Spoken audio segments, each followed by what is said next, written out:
Сәлем достар, біз сіздермен кеңістіктегі фигуралардың жазықтықтағы бейнесі тарауынан алған есептерді шығардамыз. Бізге берілген А, В, С, Д, А1, В1, С1, Д1 кубы берілген.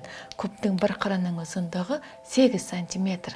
Және бізге берілген А, В1, С үшбұрышына АВЦД жазықтығына ортогональ проекциясы болатын үшбұрыштың ауданын табуымыз керек. Ол үшін бізде берілгенін жазып алайық. Берілген фигурамыз куб АБЦД А1, В1, С1, Д1 кубқа. Кубтың бір қырының ұзындығы 8 см. Және бізге берілген А, В1, С үшбұрышы. Ол үшін А мен В1-ді қосамыз. Ол бізде толығымен көрінеді, сондықтан оны тұтастай жазамыз. Және В1, С.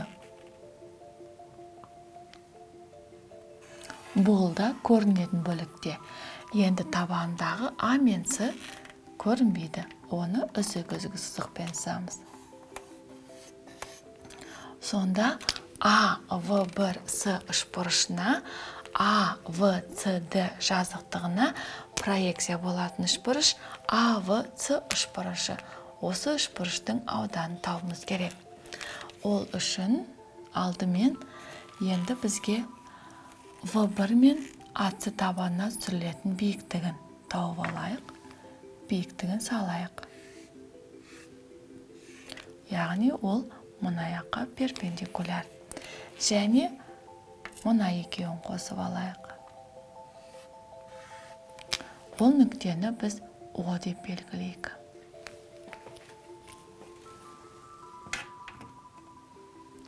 Сонда мұқият қарасаңыздар, А, В1, С үшбұрышына альфа жазықтығындағы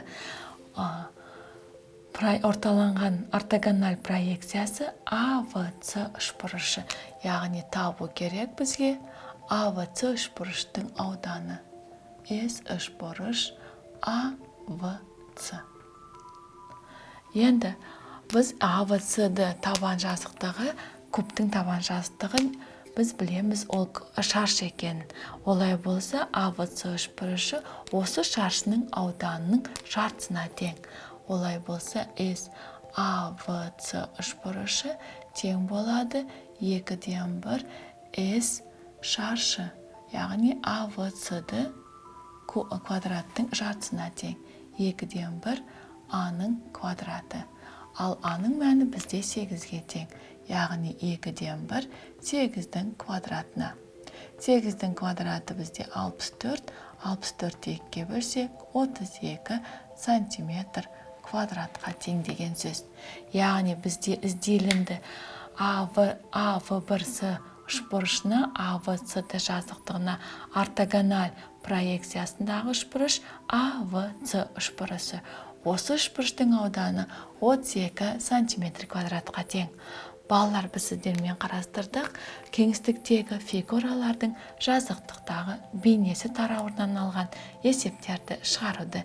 Келесі кездескенше сау болыңдар.